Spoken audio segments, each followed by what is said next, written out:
মুভির শুরুতে আমরা ফারহান নামের একটা ছেলেকে দেখি। সে রাজশাহী বিশ্ববিদ্যালয়ে কম্পিউটার সায়েন্স নিয়ে পড়াশোনা করে আর তার বন্ধুদের সাথে ম্যাসে থাকে। রাতে দেরি করে ম্যাসে আসার কারণে ম্যাসের দারোয়ান গেট খুলতে চায় না, বলে ম্যাসের ম্যানেজার রাত 12টার পর কেউ আসলে গেট খুলতে মানা করেছে। ফারহান তখন তার ফ্রেন্ড আদনানকে উপর থেকে ডাক দেয়। সে এসে দারোয়ানের কাছ থেকে জোর করে চাবি নিয়ে দরজা খুলে দেয়। ফারহান রুমে ঢুকে খাবার খাচ্ছিল, তখন তার রুমমেট এসে বলে, মামা আমার অ্যাসাইনমেন্টটা করে দে। ফারহান বলে তার কাল এক্সাম আছে, সে পারবে না। তার রুমমেট বলে তোকে 5,000 টাকা দিতেছি, করে দে। ফারহান তাও রাজি হয় না। পরে সে 10,000 টাকা দিতে চাইলে ফারহান রাজি হয়। পরের দিন সকালে ফারহান পরীক্ষা শেষ করে ভার্সিটির প্রিন্সিপালের সাথে দেখা করে। ফারহান ছিল প্রচণ্ড মেধাবী একটা ছাত্র, তাই প্রিন্সিপাল স্যারও তাকে পছন্দ করত। প্রিন্সিপাল স্যার ফারহানকে রাকিব আনোয়ার নামের একজনের সাথে পরিচয় করিয়ে দিয়ে বলে, ভবিষ্যতে ইনি তোমার চাকরির জন্য সাহায্য করবে। ফারহানের বাবা মা কেউ নেই, সে এতিম একটা ছেলে। ছোট থেকেই খুব কষ্ট করে এতিমখানায় থেকেছে, ভবঘুরে শিশু কেন্দ্রে থেকেছে, বিভিন্ন প্রকল্প থেকে কিছু কিছু সাহায্য পেয়েছে, নিজে টিউশনি করে কষ্ট করে বড় হয়ে লেখাপড়া করেছে। এরপরে আমরা দেখি ফারহান টিউশনি করে রাতে বাড়ি ফিরছিল। তখনই একটা মেয়ে দৌড়ে এসে তার পাশে হাঁটতে থাকে আর ফারহানকে বলে, প্লিজ থামবেন না, আপনি আমার পাশে পাশে একটু হাঁটেন, আমাকে কারা যেন ফলো করছে। ফারহানও ছিল একটু দুষ্ট আর ভীতু টাইপের, আর ওই মেয়েটার নাম ছিল শারমিন। ফারহান তখন শারমিনকে বলে, আমি 1 থেকে 3 পর্যন্ত গোনার সাথে সাথে আমার সাথে দৌড় দিবেন। ফারহান তো 3 বলেই দৌড় দেয়, কিন্তু শারমিন হিল জুতো পরার কারণে দৌড়াতে পারে না। কিছুক্ষণ দৌড়ানোর পর শারমিনের জুতা ছিঁড়ে যায়। ফারহান তখন বলে, আমি তো আপনার পেছনে কাউকে দেখলাম না। তারপরে শারমিন একটা রিকশায় উঠে বাসায় যাওয়ার জন্য, আর ফারহান তার সাথে পরিচয় হওয়ার জন্য তার দিকে হাত বাড়িয়ে দেয়। তবে শারমিন তাকে পাত্তা না দিয়ে সেখান থেকে চলে যায়। এদিকে শারমিনের বড় ভাই শফিক তার বন্ধু রায়হানকে নিয়ে শারমিনের আসার জন্য অপেক্ষা করছিল।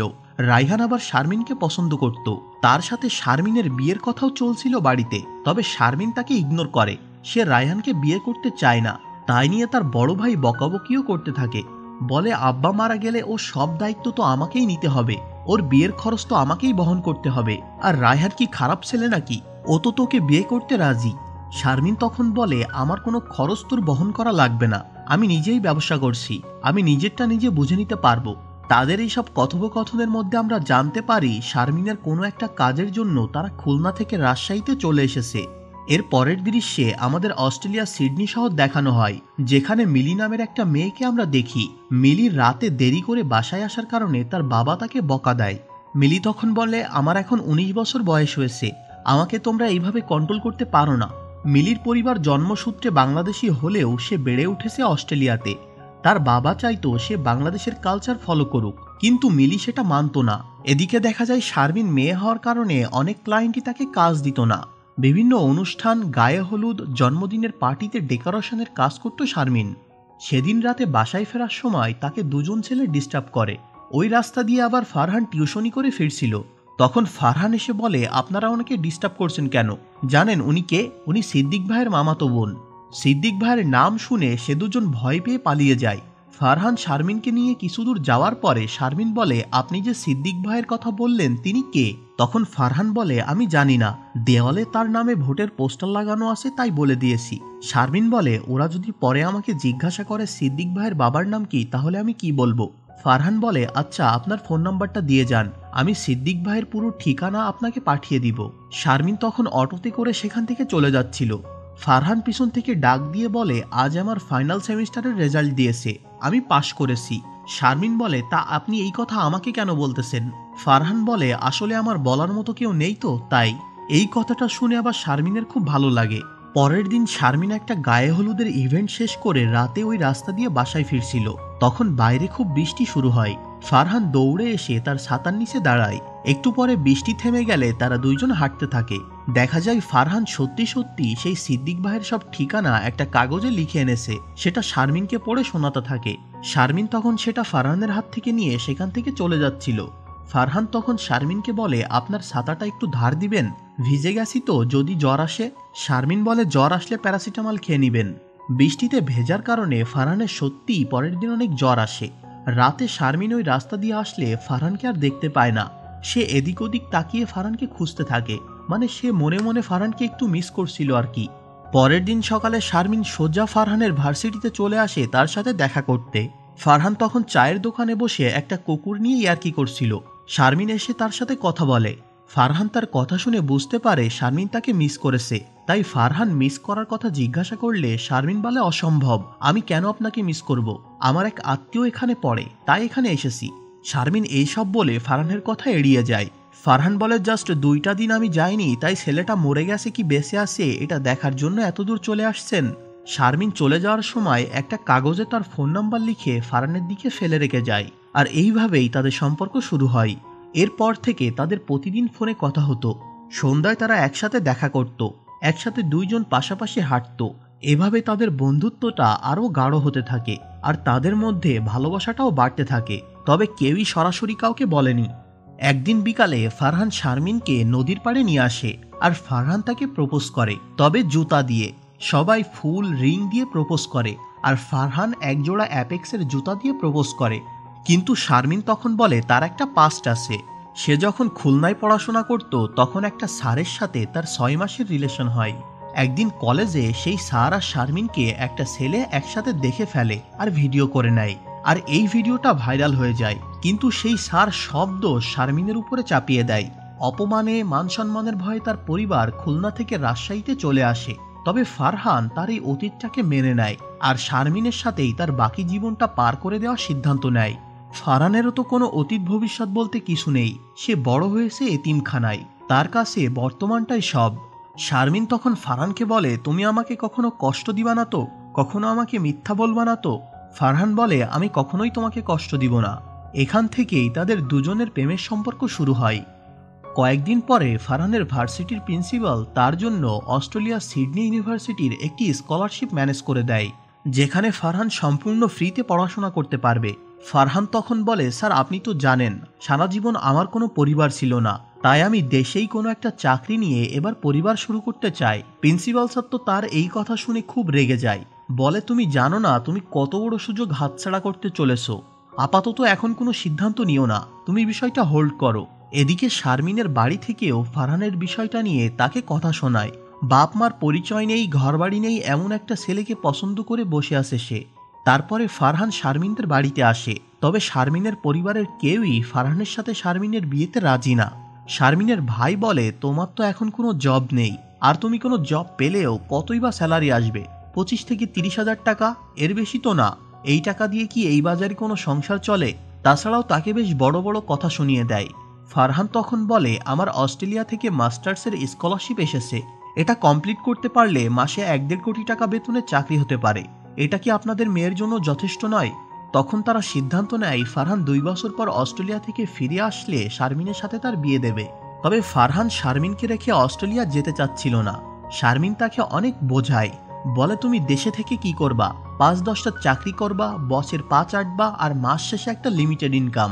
তার থেকে তুমি অস্ট্রেলিয়া থেকে পড়াশোনা শেষ করে আসো, দেখবা আমরা অনেক ভালো থাকবো। শেষ পর্যন্ত শারমিনের কথায় ফারহান রাজি হয়ে যায়। পরের দিনই ফারহানের ফ্লাইট। ফারহান এয়ারপোর্টে শারমিনের জন্য অপেক্ষা করছিল। শারমিন একটু দেরি করে আসলে ফারহান একটু অভিমান করে। এরপরে শারমিনকে বিদায় জানিয়ে অস্ট্রেলিয়ার উদ্দেশ্যে রওনা দেয়। ভিতরে চলে যাওয়ার কিছুক্ষণ পর ফারহান আবার দৌড়ে শারমিনের কাছে চলে আসে আর শারমিনকে জড়িয়ে ধরে বলে, আমার খুব ভয় করছে, যদি তোমাকে হারিয়ে ফেলি। শারমিন বলে, হারাবা না, আমি তোমার জন্য অপেক্ষা করব। এরপরে ফারহান অস্ট্রেলিয়া চলে আসে। এয়ারপোর্ট থেকে রানা ভাই নামে একজন ফারহানকে রিসিভ করে তার ফ্ল্যাটে নিয়ে যায়। সেখানে ফারহানের সাথে পরিচয় হয় মিলি নামে সেই মেয়েটার। মিলি স্বাধীনভাবে চলাফেরা করতে পছন্দ করে, তবে তার বাবা চায় সে বাঙালি কালচারে বড় হোক। কিন্তু মিলি তার বাবার উপরে রাগ করেই এখানে ফ্ল্যাট শেয়ার করে থাকে। ফারহান রুমে গিয়েই শারমিনকে ফোন দেয়। শারমিন ফারহানের ফোন পেয়ে খুশিতে আত্মহারা হয়ে যায়। সে এত সময় ফারহানের ফোনের জন্যই বসেছিল। পরের দিন ফারহানের যে রুমমেট ছিল রানা ভাই, সে ফারহানের জন্য তার একটা পরিচিত রেস্টুরেন্টে কাজের ব্যবস্থা করে দেয়। এরপর থেকে ফারহান নিয়মিত সেখানে কাজ করতে থাকে। প্রতিদিন 10 ঘন্টা করে কাজ করে। আবার এর মধ্যে লেখাপড়া করা ফারহানের জন্য অনেক বেশি কষ্ট হয়ে যাচ্ছিল। তারপরেও সে কাজের মধ্যে সব সময়ই শারমিনের সাথে কথা বলতো। একদিন মিলির বাবা তাদের ফ্ল্যাটে আসে মিলিকে বাসায় ফিরিয়ে নেওয়ার জন্য। তবে মিলি তার বাবার সাথে যেতে রাজি হয় না। তাদের কথোপকথনের মধ্যে সেখানে ফারহান আসে। ফারহান বাংলাদেশি হওয়ায় তাকে মিলির বাবার খুব পছন্দ হয়। এদিকে শারমিনের সাথে দেখা করতে আসে শারমিনের ভাইয়ের বন্ধু রাইহান, যার সাথে শারমিনের বিয়ের কথা চলছিল।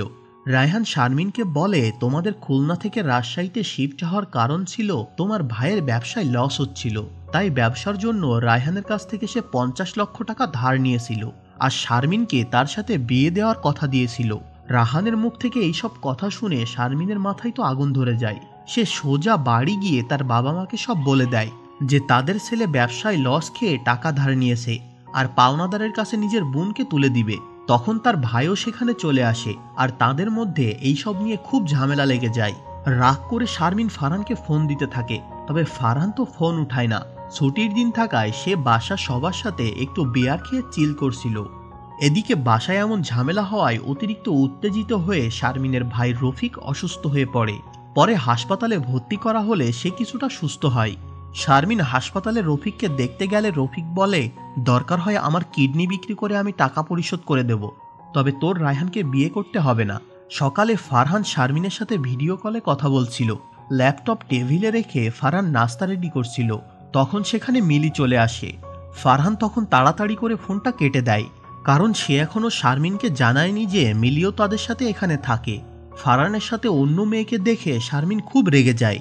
ফারহান রুমে এসে শারমিনকে ফোন দিয়ে বোঝাতে থাকে যে মিলি তাদের সাথে ফ্ল্যাট শেয়ার করে থাকে, সে তাদের ফ্ল্যাটমেট, তাছাড়া তাদের মধ্যে অন্য কোনো সম্পর্ক নেই। তবে শারমিন তো তার কোনো কথাই শুনতে চায় না, বলে তুমি কালই বাসা চেঞ্জ করবা আর তোমার ফেসবুকের পাসওয়ার্ড আমাকে দিবা, তোমার ফেসবুকের প্রাইভেসি চেঞ্জ করতে হবে। আমার ভাই যদি দেখে তুমি ওখানে কি করে বেড়াচ্ছ তাহলে জীবনেও তোমার সাথে বিয়ে দিবে না। ফারহান তখন রেগে গিয়ে বলে, আমার নিজের কি কোনো প্রাইভেসি নেই? তোমার ভাইয়ের জন্য কি আমার ফেসবুক চালানো বন্ধ করতে হবে? এই সব বলে ফারহান ফোন কেটে দেয়। শারমিন তখন অনেকবার ফারহানকে ফোন দেয়, তবে ফারহান বারবারই তার ফোন কেটে দেয়। রাতে ফারহান বাসার সবার সাথে বসে আড্ডা দিচ্ছিল, তখন শারমিন তাকে বারবার ফোন দিতে থাকে, তাও ফারহান তার ফোন রিসিভ করে না। 2 দিন পর ফারহান তার ফোন ধরে, কিন্তু 2 দিন ফোন না ধরায় শারমিন অনেক চেঁচামেচি করছিল, যে কারণে একটু কথা বলতে না পেরেই ফারহান ফোন কেটে দেয়। ফারহানের এমন ব্যবহারে শারমিন অনেক কষ্ট পায়, সে অনেক কান্না করতে থাকে। একটু পরে শারমিনের কাছে তার বাসা থেকে ফোন আসে আর সে তাড়াতাড়ি করে হসপিটালে চলে যায় আর জানতে পারে তার ভাইয়ের হার্টে একটা বড় সমস্যা ধরা পড়েছে। শারমিন যখন তার ভাইয়ের সাথে কথা বলছিল তখন ফারহান তাকে ফোন দেয়, কিন্তু শারমিন ফোনটা তুলতে পারে না। এই লং ডিস্টেন্স রিলেশনশিপের কারণে শারমিন তার কোনো কাজেও ফোকাস করতে পারছে না, এমনকি তার পরিবারকেও সময় দিতে পারছে না। এই সব কিছু নিয়ে শারমিন অনেক ডিপ্রেশনে ভুগছিল। এদিকে ফারহানের থেকে রানা ভাই সবকিছু শুনে তাকে যুক্তি দেয়, এই লং ডিস্টেন্স রিলেশনশিপ বেশি ওয়ার্কআউট করে না, তুমি এইসব ঝামেলা থেকে বের হয়ে আসো। রাতে হসপিটাল থেকে বের হয়ে শারমিন ফারহানকে ফোন দেয় আর বলে, আজ 2 সপ্তাহ ধরে তুমি আমাকে কোনো ফোন দাওনি, আমার সাথে কোনো যোগাযোগও করনি, আমি অনেক ডিপ্রেশনে আছি। তখন ফারহান বলে, আমি আমার পার্সোনাল স্পেসটা বোঝানোর জন্যই তোমার ফোনটা ধরি নাই। তুমি কি মনে করছো আমার ইগো নেই? আমি ফকিরের বাচ্চা বলে কি তুমি আমাকে কন্ট্রোল করবা? আমার লাইফে আমার স্বাধীনতাটা অনেক ইম্পর্টেন্ট, যেটা তুমি আমার লাইফে আসার আগেও ছিল, এখনো আছে। ফারহানের এমন কথা বলতে শুনে শারমিন অনেক কষ্ট পায় আর বলে, আমাদের মনে হয় এখানেই ব্রেকআপ করে নেওয়া ভালো, এমন করে লং ডিস্টেন্স রিলেশনশিপ কন্টিনিউ করা সম্ভব না। তখন ফারহান বলে, আমি তোমার ফ্যামিলির কাছে নিজেকে যোগ্য প্রমাণ করার জন্য অস্ট্রেলিয়াতে এসে দিনরাত কাজ করে পড়াশোনা করছি, আর তুমি এখন ব্রেকআপ করছো? ও, তোমার তো এসবের আগে এক্সপিরিয়েন্স আছে, এইসব কিভাবে হ্যান্ডেল করতে হয় তা তো তুমি ভালোই জানো। শারমিনের অতীত নিয়ে কথা বলায় শারমিন অনেক কষ্ট পায়। সে ফারহানকে বলে, তুমি আর কখনোই আমাকে ফোন দিবা না। এমন করেই তাদের মধ্যে বিচ্ছেদ হয়ে যায়। তারা দুজনেই এতে খুবই ভেঙে পড়ে। সত্যি বলতে শারমিন একটু বেশিই কষ্ট পায়, আর যে যার মতো আলাদা হয়ে যায় আর তারা নিজেদের লাইফে ফোকাস করতে থাকে। তাদের দুজনের মধ্যে আর কোনো যোগাযোগ হয় না। এইভাবে তাদের 1টা বছর কেটে যায়।